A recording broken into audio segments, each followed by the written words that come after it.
Assalamu alaikum and a very pleasant morning, girls. Today we are going to see a beautiful poetry by John Keats. That is Ode to Nightingale. Nightingale, you know, girls, a bird which sings, right? Yes or no?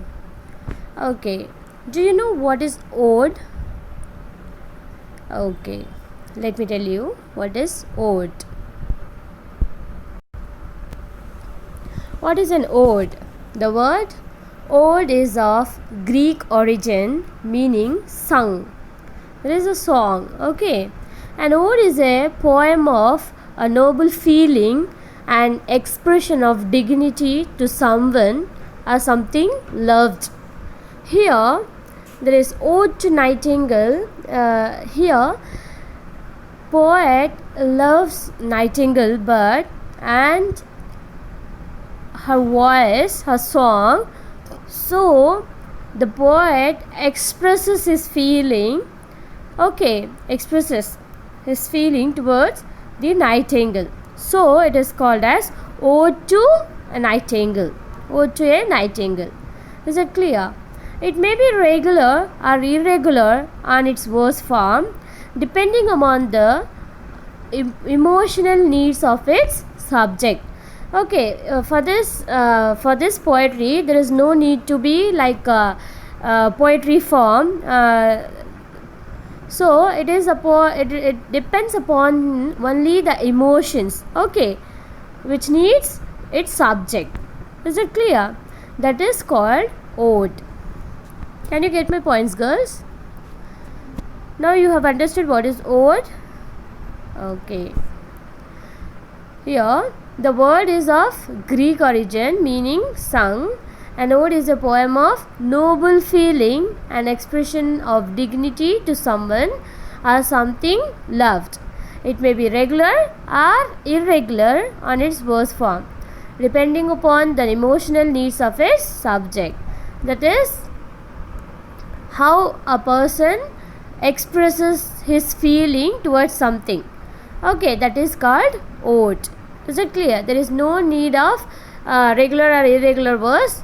It can be written in any way. That's clear, ma? That is called ode. Now you have understood Ode to a Nightingale. Here John Keats is expressing his feeling towards nightingale, the bird. Is it clear? It is about bird. Yesterday I have given you the biography of John Keats, ma. Have you listened that video? I'm sharing here. Ode to Nightingale by John Keats. John Keats, 31 October 1795, 23 February 1821, was an English romantic poet. He was a romantic poet. He was one of the main figures of the second generation of romantic poets, along with Lord Byron and Percy Bysshe Shelley.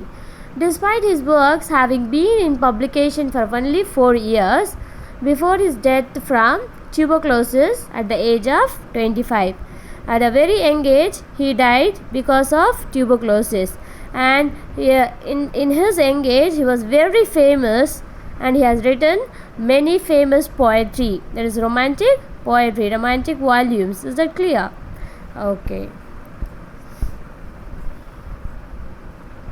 Here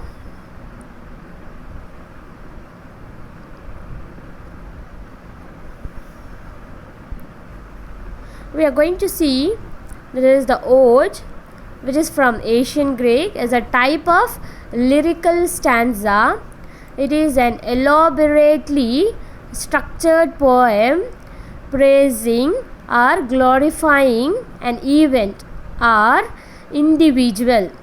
Here what he is telling is ode is a ancient Greek form and it is a type of lyrical stanza, that is musical rhythmical stanza.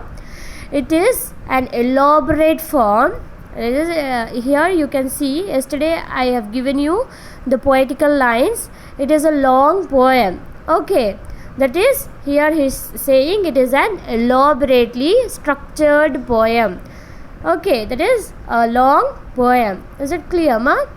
Praising or glorifying an event or individual. That is, in this ode, you can see someone's praising or glorifying some event or individual. That is, we are going to praise or glorify a particular event in a group or in an individual. Is it clear?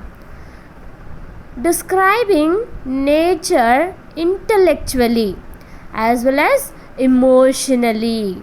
Here in this ode, he is describing nature intellectually as well as emotionally. Is it clear? A classic ode is structured in 3 major parts: the strophe, the antistrophic, and the epode. Different forms such as the homostrophe ode and the irregular ode also exist. Is it clear? It is divided into 3 major parts. Then Greek odes were originally poetic pieces performed with musical accompaniment. Is it clear? As time passed on, they gradually became known as personal lyrical compositions, whether sung with or without musical instruments. What he is telling is, in Greek odes were originally with poetic pieces with musical compositions. Okay, but now it has changed and it can be sung with or without musical instruments. Is it clear? Can you get my points, girls? Okay, are merely recited also. There is no need of musical instrument. The primary instruments used were the and the lyre. The latter was the most revered instruments to the ancient Greeks. Here what he is telling, in Greek, in the before time, they used to sing ode with musical instruments, but now it has changed. Okay, the trend has changed and it can be sung with or without the musical instruments. Okay, so that's what he is telling. Here it can be only recite. There is no need of music. Is it clear, ma? Okay. There are 3 typical forms of odes. Now he is telling about 3 typical forms of odes. That is Pindaric, Horatian, and irregular. Is it clear? This is the 3 form of odes. That is Pindaric odes follow the form and style of Pindar. Horatian odes follow conventions of Horace, and the odes of Horace deliberately imitate the Greek lyrics such as the ancient time. Okay, and the irregular odes use rhyme but not the 3-part forms of the Pindaric odes, nor the 2 or 4 line stanzas of Horatian odes. The ode is a lyrical poem. It conveys and inspires emotions. It is lyric in an elaborate form, expressed in a language that is imaginative, dignified, and sincere. Like the lyric, it is of Greek origin. Now, here he is telling that there are 3 typical form of odes are there. That is Pindaric and Horace and the irregular. Okay, and he is telling in Pindaric odes there are some styles of Pindars are there, and in the Horatian there are the conversations of Horace is there. But in irregular odes there is like the Ode to Nightingale, there is a irregular form of poem. Okay, stanzas we can say, or in that we can elaborate. It is a lyric in an elaborate form. Here we can express in a language that is imaginative, dignified and sincere. Like the lyric, it is of Greek origin.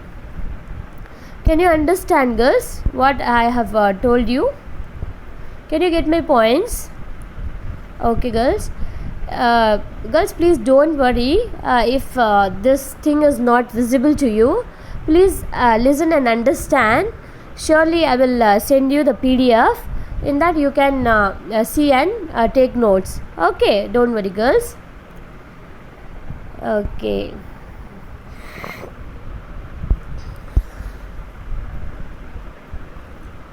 Then we have Ode to Nightingale. Ode to Nightingale, first stanza.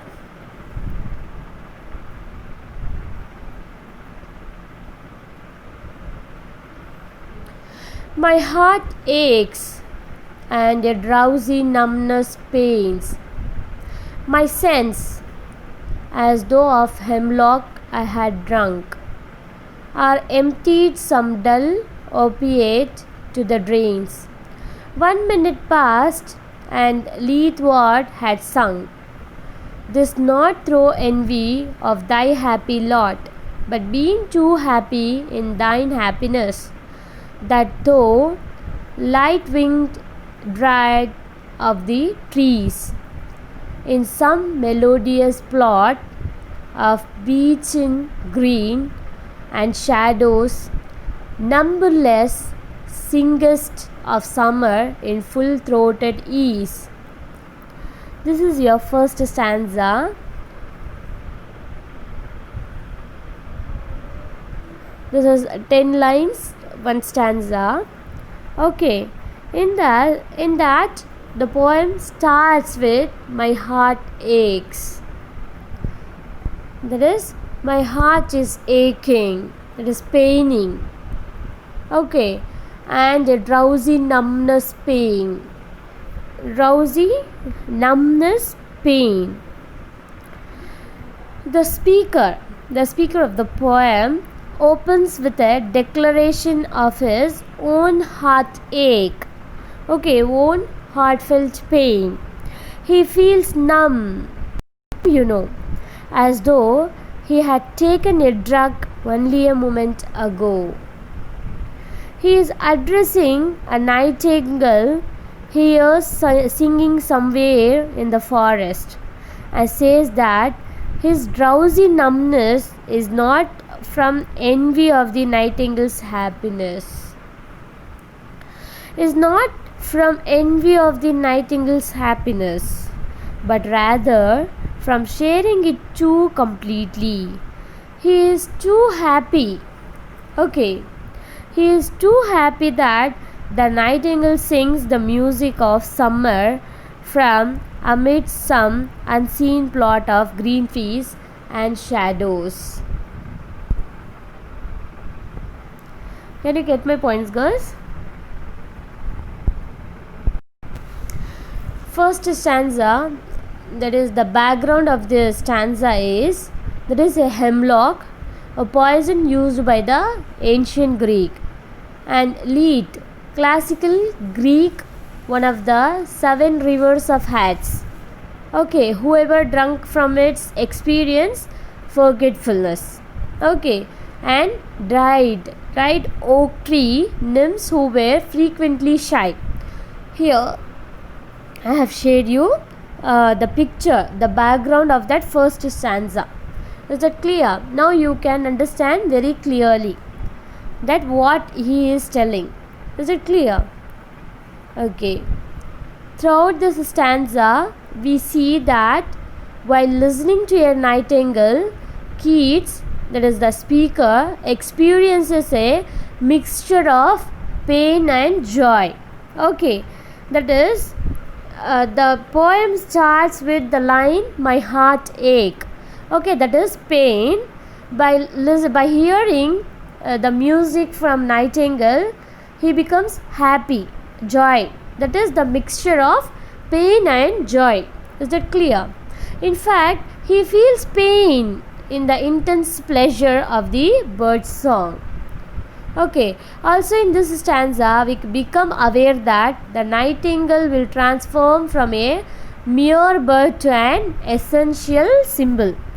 Okay, that is, here it changes that nightingale, simply a bird, now transfers from mere bird to an essential symbol. That is the whole poetry. Is it clear? It is a symbol. By pointing nightingale only, the poet describes the full poem. Is it clear? That is, the nightingale will transform fully, okay, to the essential symbol. Is that clear, ma?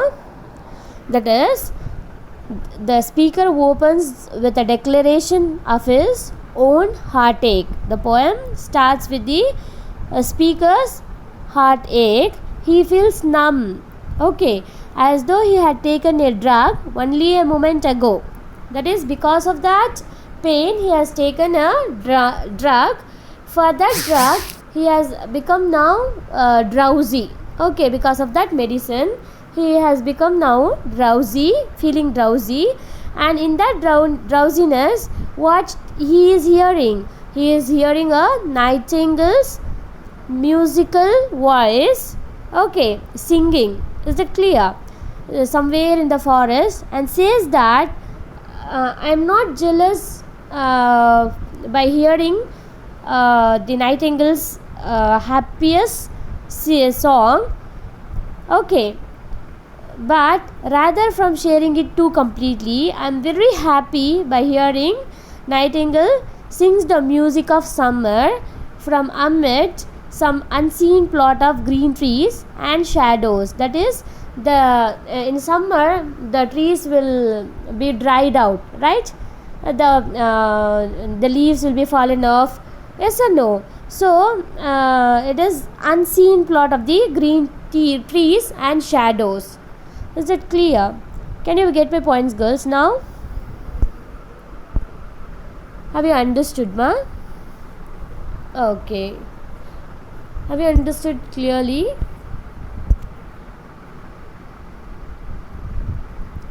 Okay, then we'll see the second paragraph. That is second stanza. Oh, for a daughter. Sorry. The second stanza. Oh, for a draught of vintage that hath been cooled a long age in the deep dwelt earth, tasting of flora and the country green, dance and provincial song and sunburned myth.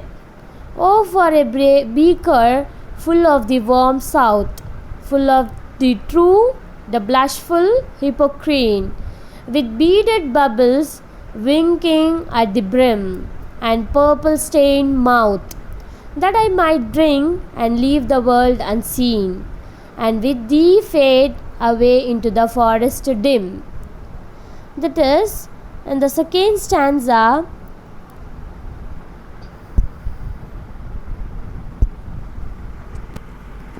here I am sharing by this picture you can understand, girls. After the first stanza, we already see that the nightingale is not merely an animal or bird. Keats might mean it to symbolize. Okay, here he is symbolizing with nature. Is it clear? Joy, Keats himself as well as nature. Is it clear, ma? Okay. This is the background of the second stanza is, there is Flora, Roman goddess of flowers.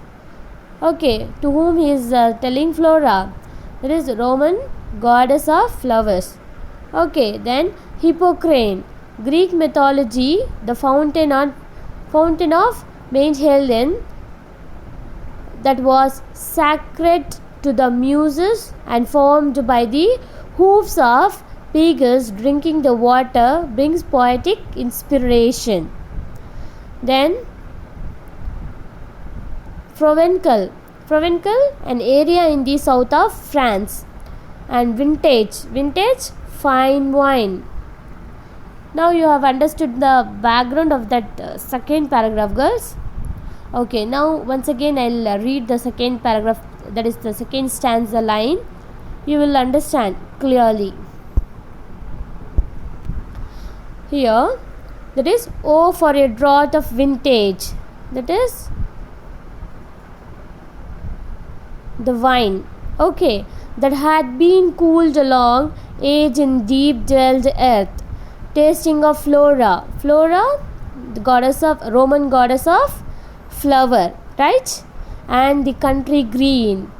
Dance and Provencal song and sunburned myth are for a beaker full of the warm south, full of the true, the blushful Hippocrene, with beaded bubbles wicking at the brim, and purple stained mouth, that I might drink and leave the world unseen, and with thee fade away into the forest dim. Now you've understood, Noah? Okay. Now we'll see the second paragraph, that is the explanation. In the second stanza, the speaker longs for the oblivion of alcohol. Okay, that is the vintage. Is it clear? Expressing his wish for wine, a draught of vintage that would taste like the country and like peasant dances, and let him leave the world unseen and disappear into the dim forest with the nightingale.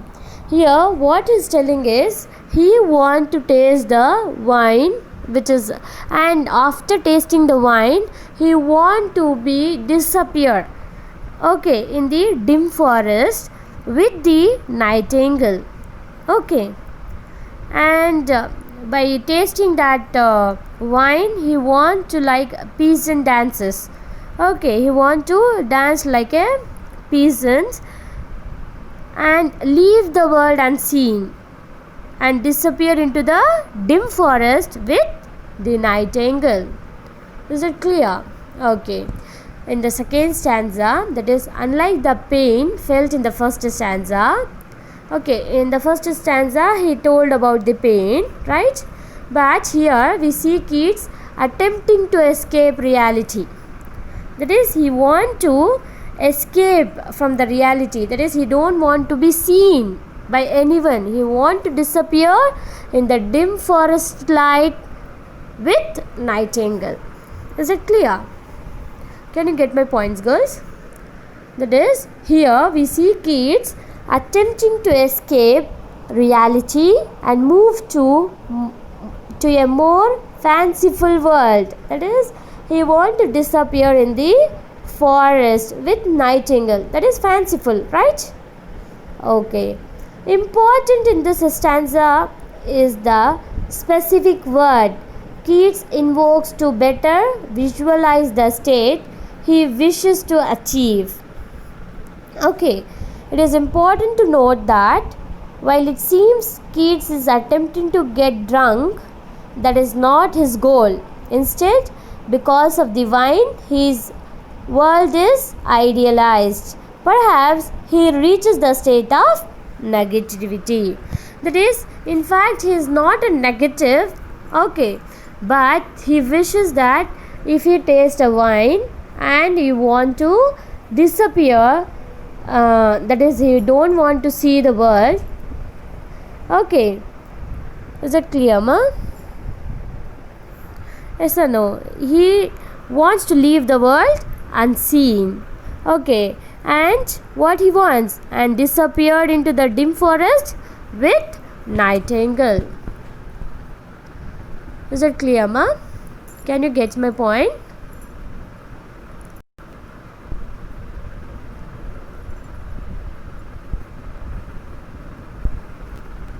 Girls, have you understood the two stanza, girls? Okay. We'll see the third stanza. Fade far away, dissolve, and quite forget what thou among the leaves has never known.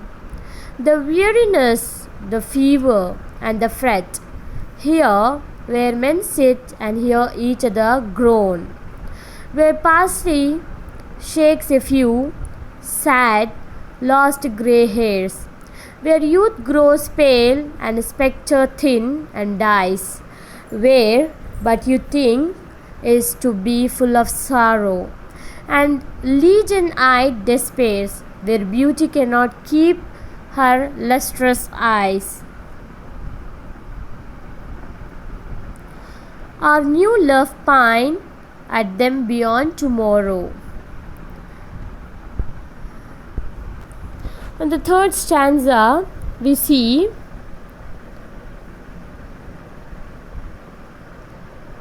he explains his desire to fade away.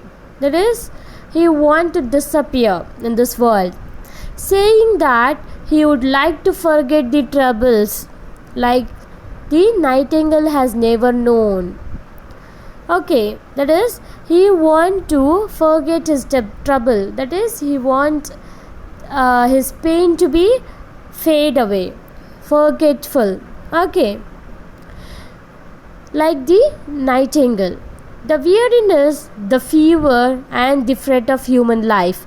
That is, he is telling about his pains, about his sufferings. Okay, the fever, the weariness, the fret of human life, that he want to escape from everything.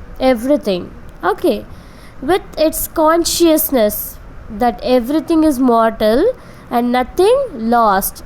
Youth grows pale and spectre thin and dies, and beauty cannot keep her lustrous eyes. That is, in this stanza, what he is telling is everything is going to be fade away one day.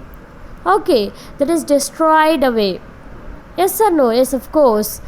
Here, after a stanza of merriment, the author is pulled back to reality, one without the joy of the first stanza. That is, in the second stanza, he says about the joy. Okay, the tone of the stanza is forlorn and depressed. He is depressed in the third stanza.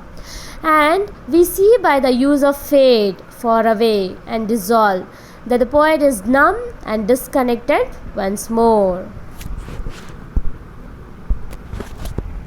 That is, here he tells about the reality. Now, in the first stanza, we have seen that he is in pain. Okay, his heart is aching and he has taken some drug, that is the medicines, and he is in pain. Okay, but in the second stanza, he has mingled with the joy, that is the mixture of pain and joy with nightingale, and he want to drink and he want to disappear from the world. Yes or no? But now in the third stanza, in the second stanza, he completely forgets about the reality. Okay, but again we see that in the third stanza he comes back and he says about his fever, weariness, and about human life. That is, the groan means in a pain we make some noises, no more. Yes or no? That one, in a great pain, and he is very sad. Okay, and he says that about the youth, and that youth also becomes one day fade, that young also becomes one day old, right? Yes or no? The beauty is also cannot keep her lustrous eye. Okay, a new love pine at the beyond tomorrow. That is, nothing is permanent noun. Now he came to the reality and says that nothing to be remained as it is. Everything will be fade. Now he is depressed in the third stanza. Is that clear, ma? Okay, girls. By this I start. Tomorrow we'll continue with the fourth stanza. Okay. Thank you, girls. By this you please watch the video, listen carefully and understand, girls. Then only you will be able to understand, okay, clearly. If you have any doubts, please ask in the Google Classroom, girls. Okay, surely I will clarify your doubts. Thank you. Take care. Bye bye. Allah Hafiz.